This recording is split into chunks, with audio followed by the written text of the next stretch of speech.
Ayat tersebut senada dengan firman Allah Subhanahu wa taala, "Wa man 'amila shalihan fali anfusihim yamhadun." Barang siapa yang telah melaksanakan sebuah amal soleh, maka sungguh dia telah menyediakan tempat yang menyenangkan untuk dirinya. Jadi ikhwati fillah rahimakumullah, kita bersyukur kepada Allah Subhanahu wa taala. Dan bersyukur ini salah satu ibadah amal soleh. Berarti kita telah menyiapkan untuk diri kita tempat yang menyenangkan, baik itu untuk di dunia maupun di akhirat kelak.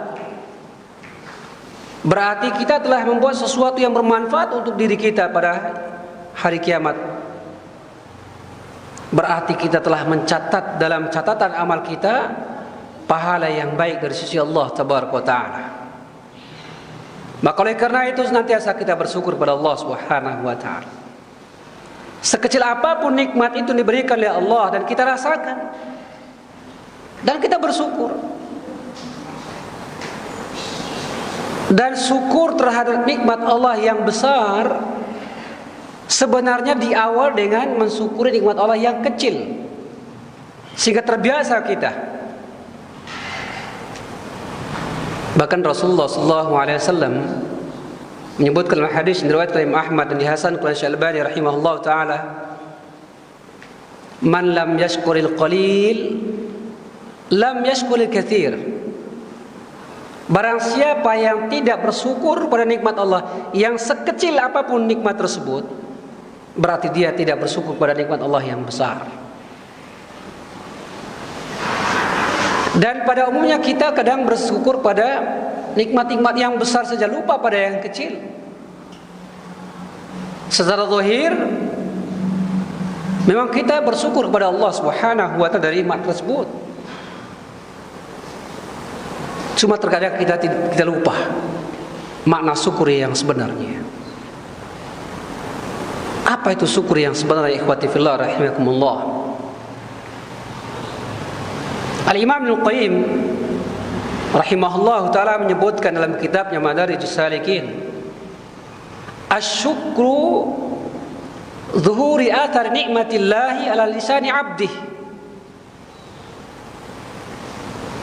Menampakkan tanda-tanda kebesaran Allah Subhanahu wa taala. Kita menjelaskan, menyebutkan nikmat-nikmat Allah Subhanahu wa taala ala lisani abdih, itu bagi seorang lisan seorang hamba. Bagaimana bentuknya? Sana'an wa'tirafan. Dia bersyukur dengan cara lisan, yaitu dengan cara memuji Allah Tabaraka Ta'ala.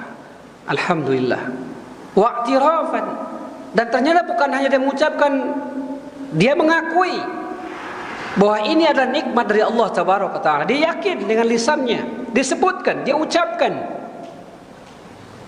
bahwa ini merupakan nikmat dari Allah Subhanahu wa taala. Isana'an wa'tirafan.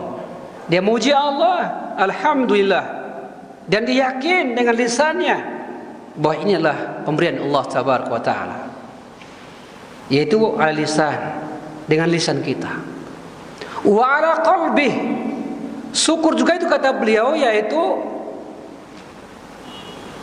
menampakkan, menjelaskan nikmat Allah Subhanahu wa taala dengan hati kita, yaitu syuhudan wa mahabbatan. Bagaimana caranya? Bahwa hati kita meyakini bahwa ini nikmat dari Allah Tabaraka taala. Kita hadir di majelis ini nikmat Allah, yakin dalam hati kita, disaksikan dalam hati kita, ini merupakan nikmat karunia Allah Tabaraka taala.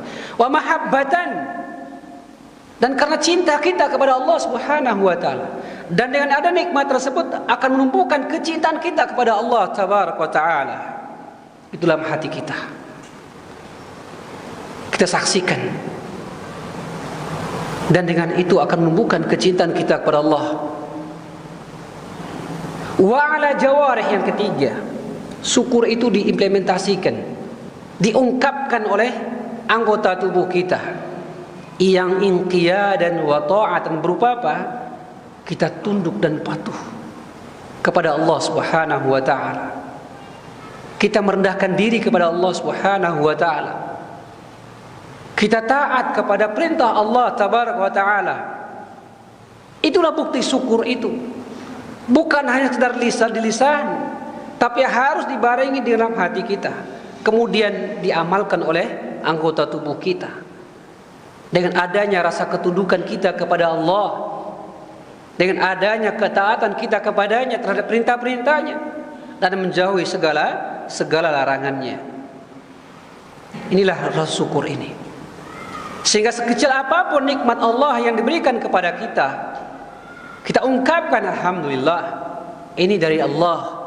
Yakini oleh hati kita. Dan nikmat itu akan menambahkan kecintaan kita kepada Allah Subhanahu wa taala. Dan nikmat yang kecil itu akan menambah ketundukan kita, kepatuhan kita, ketaatan kita kepada Allah Tabaraka wa taala. Ma'asyiral ikhwah rahimani wa rahimakumullah. Jadi pada pembahasan kita di pertemuan kali ini, insyaallah kita berupaya belajar mengulangi, memahami bagaimana cara kita meraih puncaknya kelezatan beribadah kepada Allah Tabaraka wa taala. Ikhtiar kita selama ini dari ibadah yang wajib, salat, puasa, baik yang wajib maupun yang sunnah, zakat yang wajib maupun yang sunnah atau sedekah, haji bagi yang sudah, beserta amal-amalan yang lainnya, itu ikhtiar kita semua dalam rangka menghambakan diri kita kepada Allah Subhanahu wa taala untuk meraih derajat mulia di sisi Allah Tabaraka wa taala.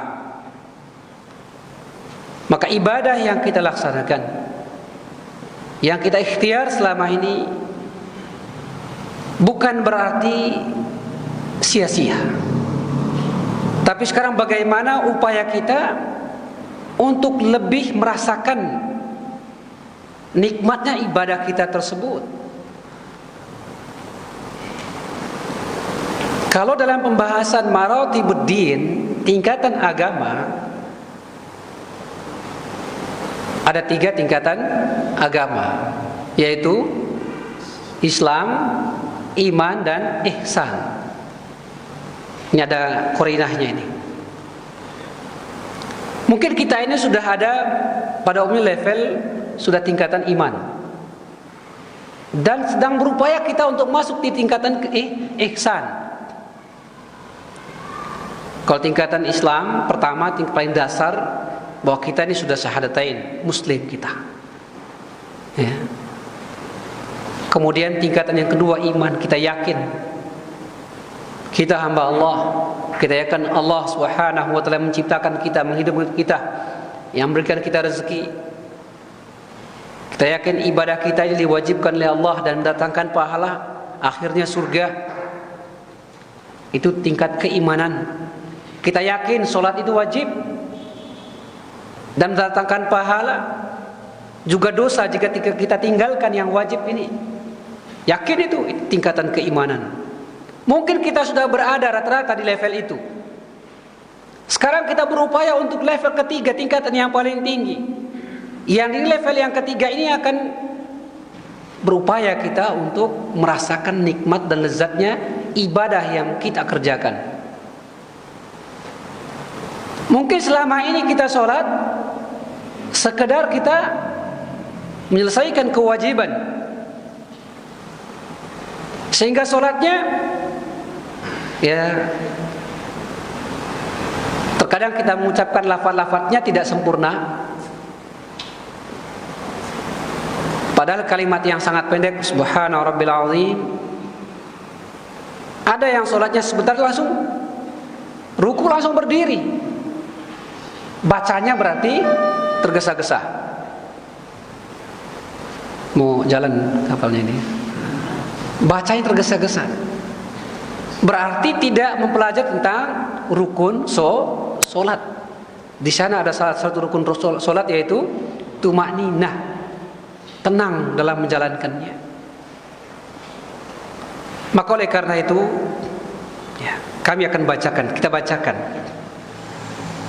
penjelasan para ulama. Saya bacakan pada kita ini pada saat ini tentang kitab Al-Bidayah fil Aqidah,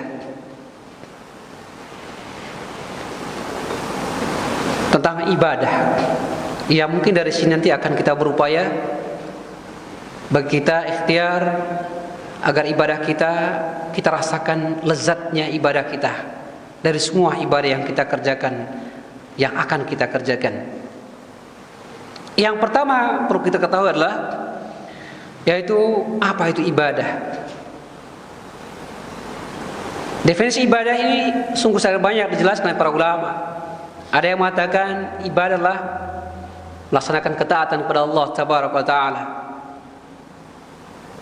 Dan masyarakat mengatakan al-khudu, tunduk patuh hanya kepada Allah Tabaraka wa Ta'ala. Syekhul Islam menyebutkan ismun jami'un likulli ma yuhibbu Allah wa yardah min al-aqwali wal af'al al-zahirah wal batinah. Segala sesuatu yang dicintai dan diridhoi oleh Allah Subhanahu wa Ta'ala, berupa perkataan dan amal perbuatan yang zahir maupun yang batin, yang tidak bisa dilihat, yaitu amalan hati. Imam Ibnu Qayyim menyebutkan al-ibadatu muntahil hubbi atau muntahal hubbi wa ma'a muntahil dhulli. Beliau katakan, dan ini mungkin yang kita akan bahas nih, dari mana ibadah pada kesempatan ini.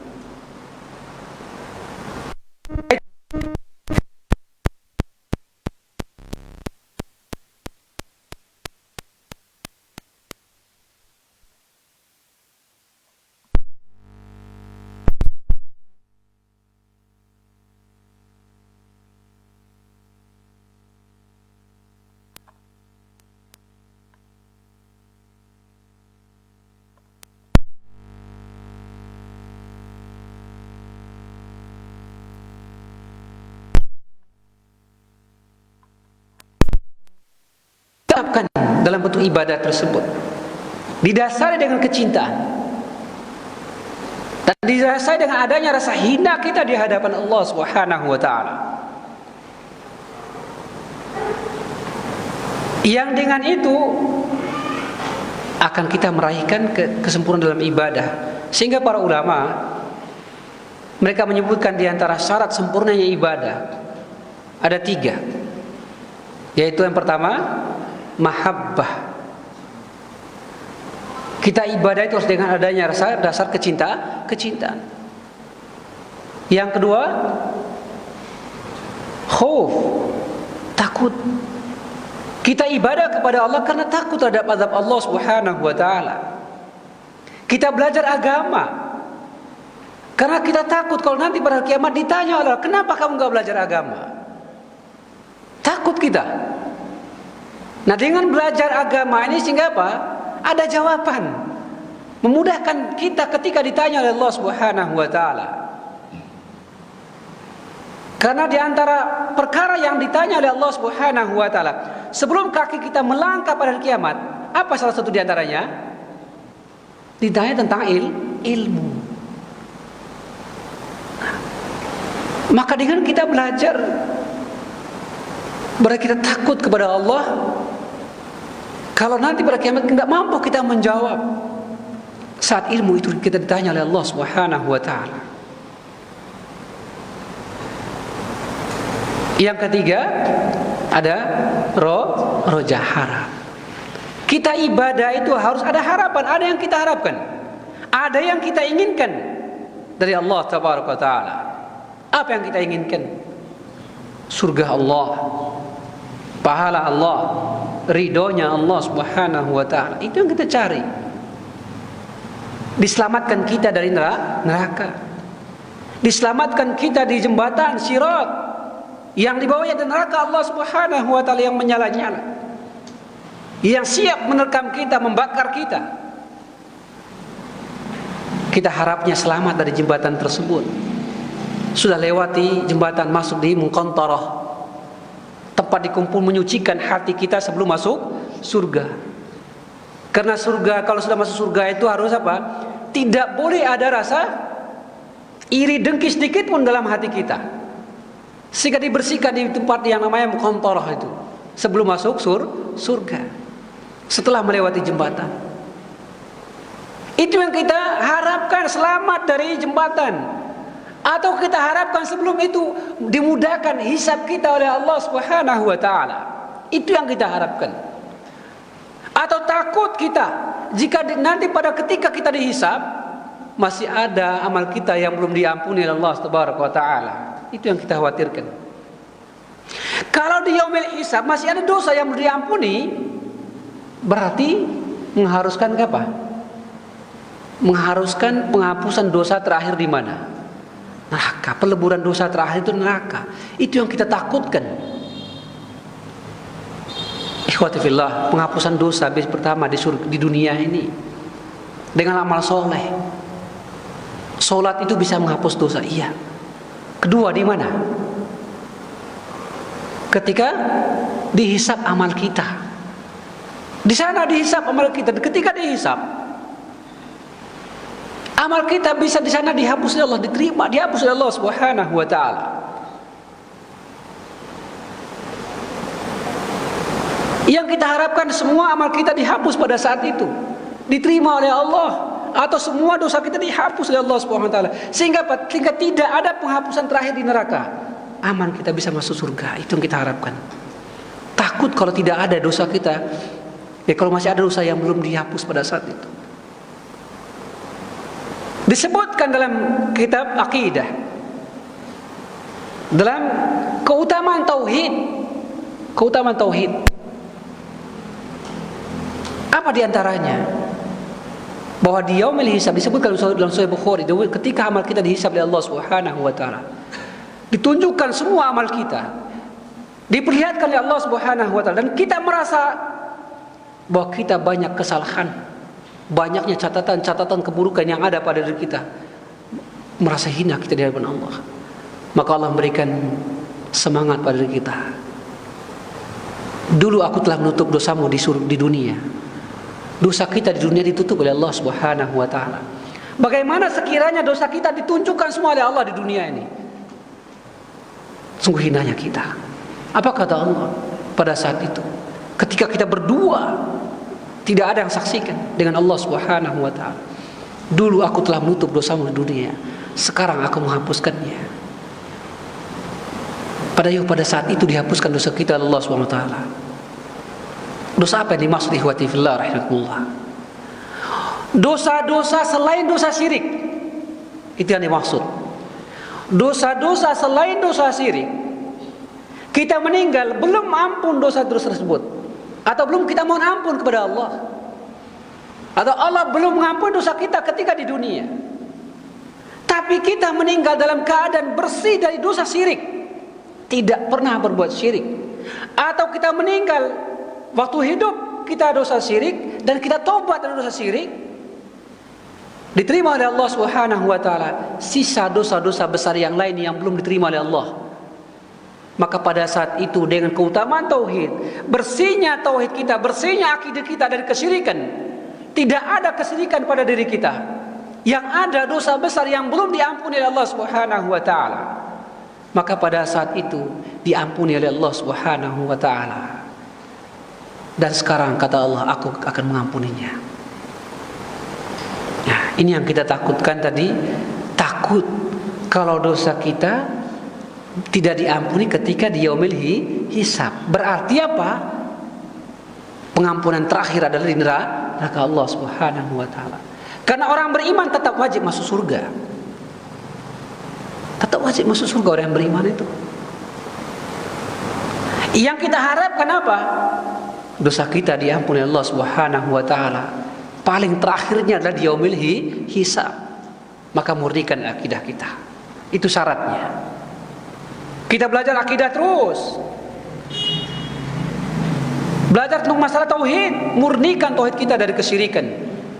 Baik itu kesyirikan berupa keyakinan sekecil apapun dalam hati kita, atau sekedar ucapan. Aduh, kalau bukan karena kamu. Nah, ini kalimat-kalimat syirik kecil ini. Kalau bukan karena kamu, saya sudah meninggal mungkin. Ini kalimat sederhana, namun ternyata itulah syirik kecil. Kalau bukan kehendakmu. Nah, ini kalimat-kalimat. Kita berupaya untuk pelajari mana macam-macam kesyirikan itu agar bersih dari diri kita, dari perkataan, keyakinan kita maupun perbuatan. Selamatkan diri kita dari itu semuanya, sehingga nanti kelak yaumil hisab, dosa kita selain syirik itu semua dihapus oleh Allah Subhanahu wa taala. Ikhwati fillah, ini 3 syarat kesempurnaan ibadah kita. Kita ibadah karena dasar cinta kita kepada Allah. Kita ibadah karena takut terhadap azab Allah. Kita ibadah karena kita harapkan surga Allah. Kita harapkan ridha Allah. Kita harapkan masuk surga tanpa dihisab dan tanpa diazab. Itu yang kita harapkan. Makanya kata Imam Ibnu Qayyim rahimahullahu taala, al-ibadatu muntahil hubbi, muntahal hubbi wa muntahal dhulli, ma'a muntahil dhulli. Ibadah adalah kita mengekspresikan puncaknya kecintaan kita kepada Allah Subhanahu wa taala dan menggambarkan bagaimana hinanya kita di hadapan Allah Subhanahu wa taala. Ketika kita sholat, bayangkan kepala kita sejajar dengan kaki, menunjukkan hinanya kita di hadapan Allah Subhanahu wa taala. Tinggi berapa kepala kita sejajar dengan kaki kita, menunjukkan hinanya kita di hadapan Allah Subhanahu wa taala. Apa maksudnya yaitu kecintaan di sini? Beliau katakan, dijelaskan oleh Syekh Abdul Salam Bali rahimahullahu taala mengatakan, ai an tuhibballaha jalla wa ala, yaitu engkau cinta kepada Allah Subhanahu wa taala akthar min habbi ay syai'in siwah, lebih besar, lebih banyak dari kecintaan kita kepada selain Allah Subhanahu wa taala. Itu caranya. Tapi insyaallah kita lanjut setelahnya. Azan dulu.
Saya lanjutkan.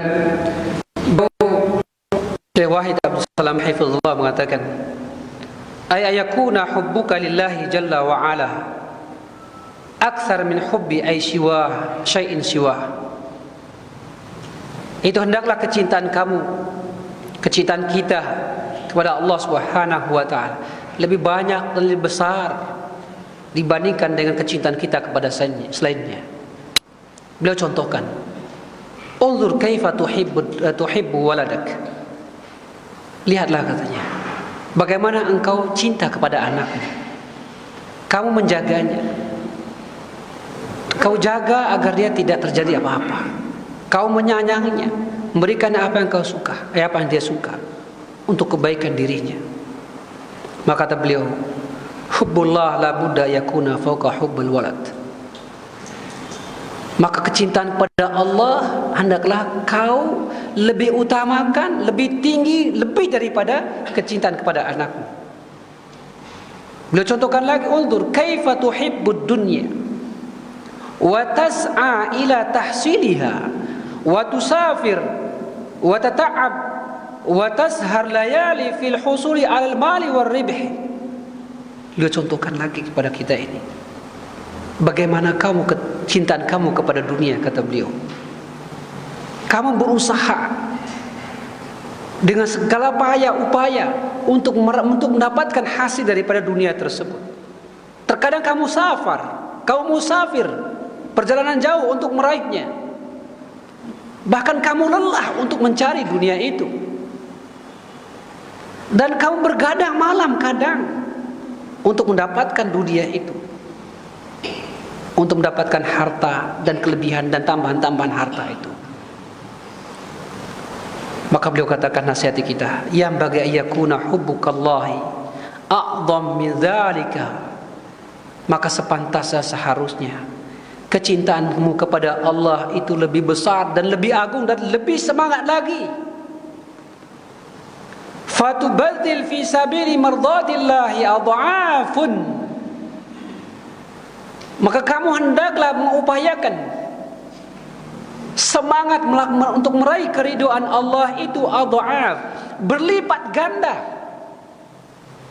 upayanya, caranya dari upaya kamu tadi untuk mendapatkan dunia itu. Itu kata beliau. Kemudian beliau contohkan,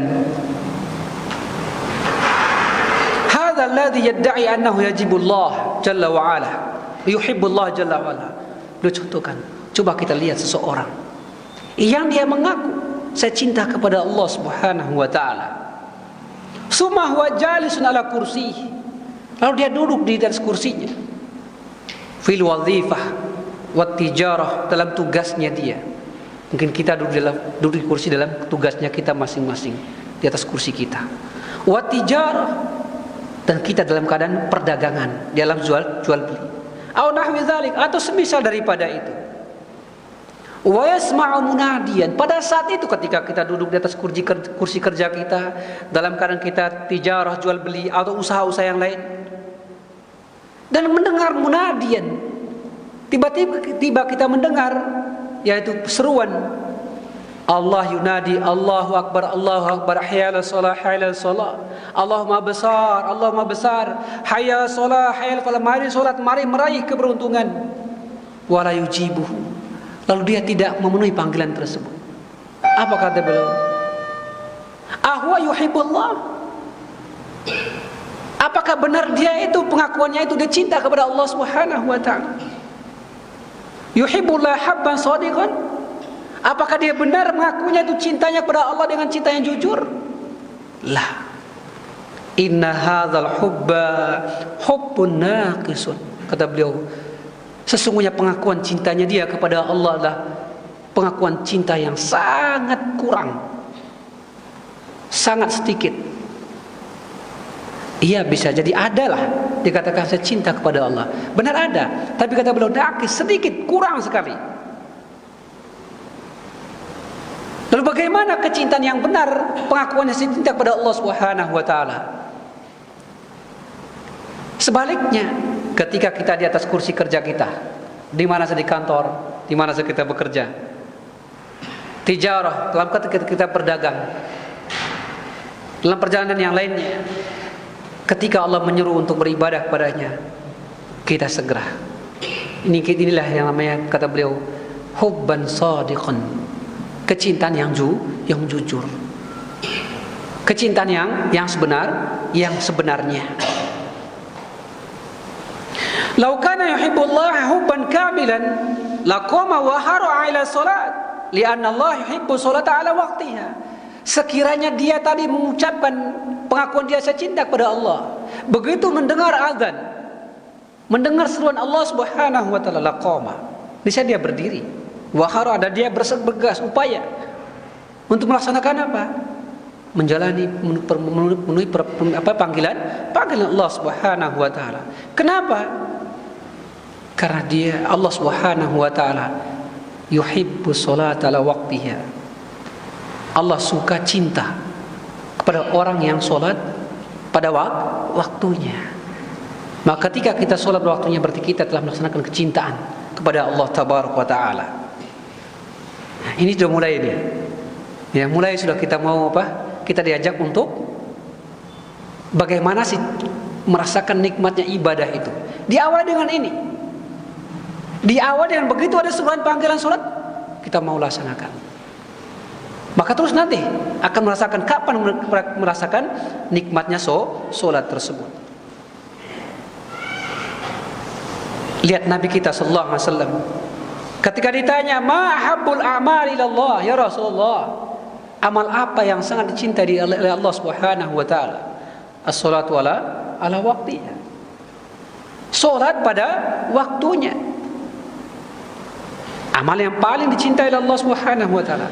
Berarti kalau kita mengaku cinta kepada Allah, kita melaksanakan salat ini, yang mana salat itu ibadah yang sangat dicintai oleh Allah Subhanahu wa taala, salat pada waktunya. Kita lihat, kita renung kembali bagaimana Nabi kita sallallahu alaihi wasallam salat di malam hari. Diceritakan oleh Mughirah bin Syu'bah. Mbak Aisyah bertanya kepada Rasulullah SAW, ya Rasulullah, engkau melaksanakan sholat sehingga kakimu bengkak, luka-luka.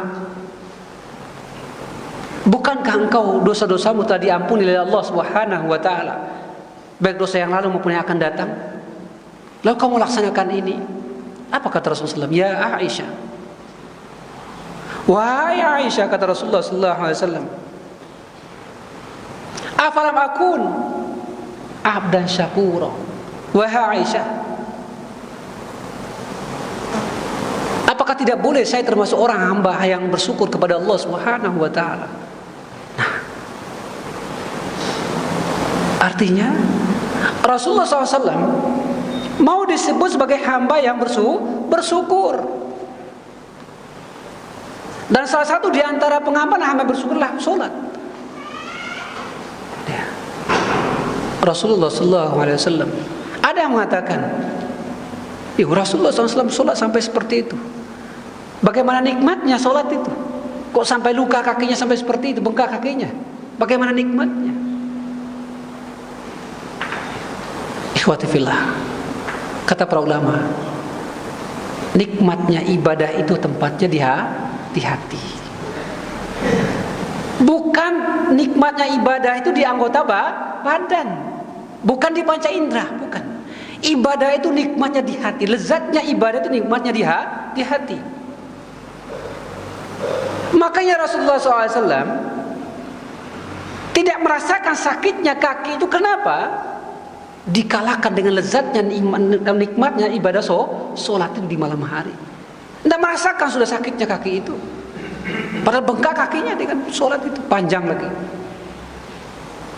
Nah, ini sudah diajak nih.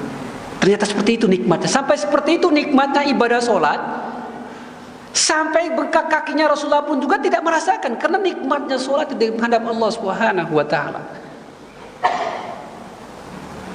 Kalau kita baca surat apa? An-Naba saja sudah kiri kanan kaki kita. Atau surah Al-Mulk goyang-goyang kaki kita ya. Berarti masih kurang kita nikmati sholat kita. Masih kurang kita nikmati. Rasulullah begitu panjang sholatnya, sampai bengkak kakinya, retak-retak tumitnya. Beliau nggak rasakan sakit. Kenapa? Nikmatnya itu ada di hati. Ya. Dan memang ini perlu tarbiyah, perlu latihan kita ini. Ya, perlu latihan untuk banyak berdiri.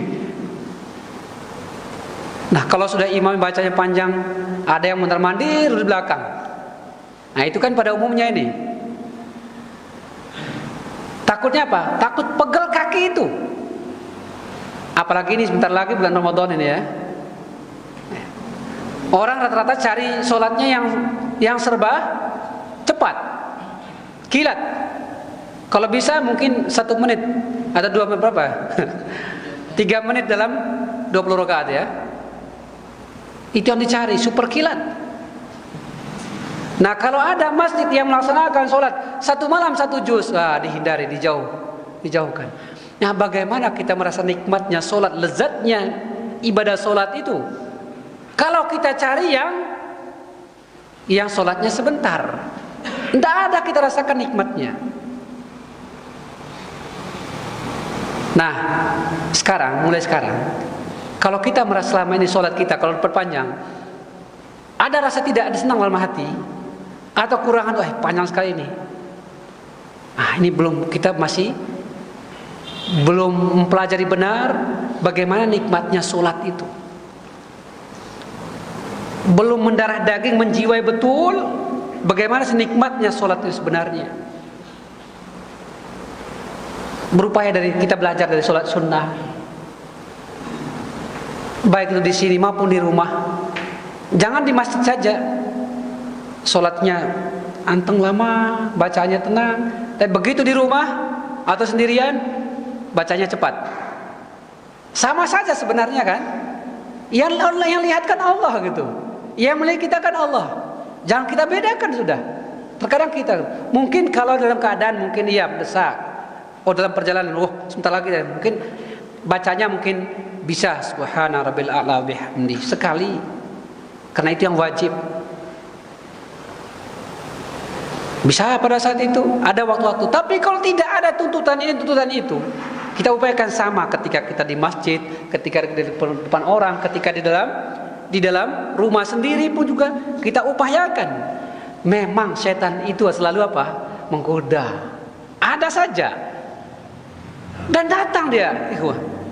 Ketika kita berupaya, saya mau pengen sholat sebagaimana ketika saya sholat di masjid, sholat sunnahnya tenang.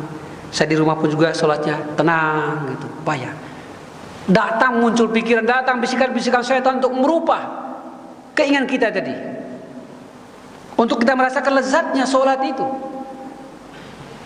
Nah, kalau sudah di rumah atau ketika sendirian, mampu kita melaksanakan sholat sebagaimana kita di hadapan orang banyak, sholat sunnah contohnya ini ya, dengan perlu ketawaduan, perlu tumanina, ketenangan. Kalau di rumah di sendirian kita mampu. Nah, itu tanda-tanda sudah mulai kita mau betapa nikmatnya sholat itu. Muncullah panjang bacanya, muncul dalam hati, panjang sekali bacaan ini ya. Hilangkan lagi lupa itu. Fahami apa yang dibaca.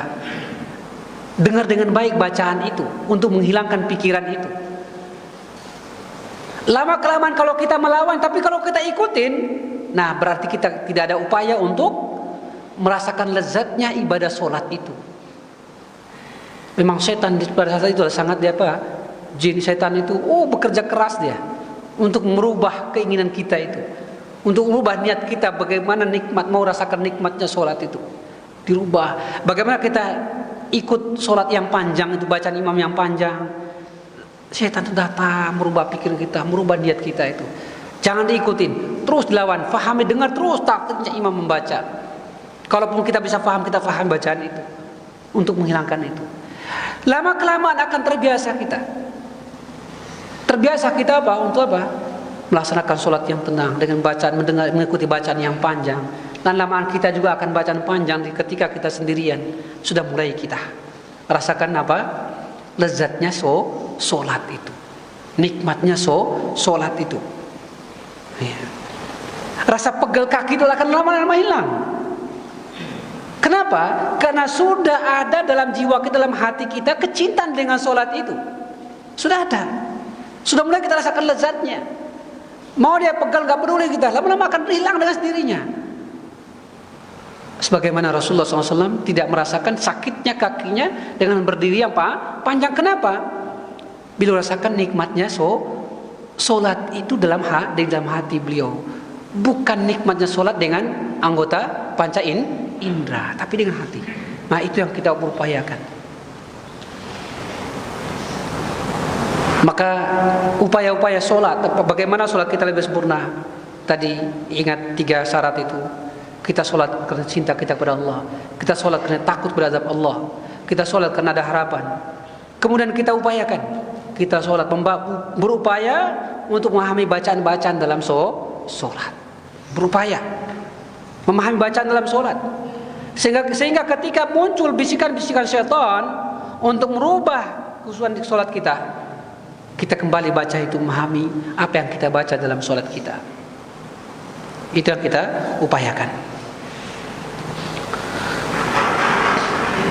Kemudian contoh yang berikutnya oleh beliau, itu ketika saum. Bagaimana agar kita merasakan nikmatnya saum? Juga kembali kepada, kalau selama ini kita berpuasa hanya sekedar menahan lapar, menahan haus, dahaga, ya itu solat yang dikatakan sebagai melepaskan kewajiban. Iya, memang itu dasarnya puasa itu. Menahan lapar dan dahaga. Menahan syahwat. Ya. Lebih daripada itu, kita melaksanakan puasa ini. Ingat kata Rasulullah SAW, man shoma ramadanan imanan wahtisaban. Nah, kembali ke iman ini dan kembali mengharapkan pahala. Barang siapa yang berpuasa di bulan Ramadan, sekalipun lafadznya Ramadan itu untuk semua puasa ya. Barang siapa yang berpuasa di bulan Ramadan atas dasar keimanan, wahtisaban, dan berharap mendapatkan pahala ganjaran dari sisi Allah Subhanahu wa taala, ghufirallahu ma taqaddama min dzambi, akan diampun dosa baginya, dosa yang telah dikerjakan. Dalam hadis ini yang pertama adanya yaitu kecintaan. Kita puasa itu karena dasar rasa kecintaan kita kepada Allah Tabaraka wa taala. Yang kedua, kita puasa itu apa? Karena mengharapkan pahala dari sisi Allah Subhanahu wa taala, mengharapkan surga Allah, mengharapkan ridha Allah. Dan yang ketiga, kita yakin dengan puasa itu akan mengampuni dosa kita oleh Allah Subhanahu wa taala. Terhapusnya dosa kita oleh Allah Subhanahu wa taala. Terlebih di bulan Ramadan, berapa hari lagi ini? Berapa pekan lagi? Rasulullah SAW menyebutkan as-salatu waqtiha wal jum'atu ila jum'atah wa ramadan ya ramadan tukaffiru dzunub masribatil kabair. Salat 5 waktu, yang satu dengan yang lainnya. Salat Jumat yang satu dengan Jumat yang satu yang berikutnya. Ramadan yang kemarin dan Ramadan besok ini. Maka amalan tersebut menghapus dosa-dosa di antara amalan tersebut selama kita meninggalkan dosa besar. Nah, kita yakin dengan puasa yang dilaksanakanlah yaitu akan menghapus dosa kita. Ikhwati fillah rahimakumullah. Sebenarnya masih beberapa contoh yang di sini dan belum selesai ini sebenarnya. Ya, mudah-mudahan ada kesempatan lain kesempatan lain, yaitu untuk kita membahas lagi tentang berupaya, berusaha, ikhtiar semaksimal mungkin untuk mencapai lezatnya ibadah kita kepada Allah Tabaraka wa taala. Karena tidak cukup dengan kita laksanakan, tapi kita terus membaca penjelasan para ulama untuk lebih semangat bagi kita menjalankan yaitu ibadah itu, untuk meraih puncaknya, lezatnya ibadah kepada Allah Tabaraka wa Ta'ala, tentunya dengan terus kita mempelajarinya. Apa saja cara-cara kita, apa saja amalan-amalan yang harus kita laksanakan, sehingga benar-benar kita berupaya melaksanakan ibadah tersebut dan kita meraih puncak kelezatannya setelah kita mempelajarinya. Ikhwati fillah rahimakumullah, mudah-mudahan apa yang kita sampaikan pada kesempatan kali ini dapat manfaat bagi kita semuanya, dan kita mohon kepada Allah Subhanahu wa taala mudah-mudahan kita diberi nikmat kesempatan untuk sampai di bulan Ramadan besok ini, sehingga kita meraih banyak keutamaan dan barokah di dalamnya. Amin. Ya rabbal alamin. Subhanakallah bihamdika asyhadu an la ilaha illa anta astaghfiruka wa atubu ilaik. Assalamualaikum warahmatullahi wabarakatuh.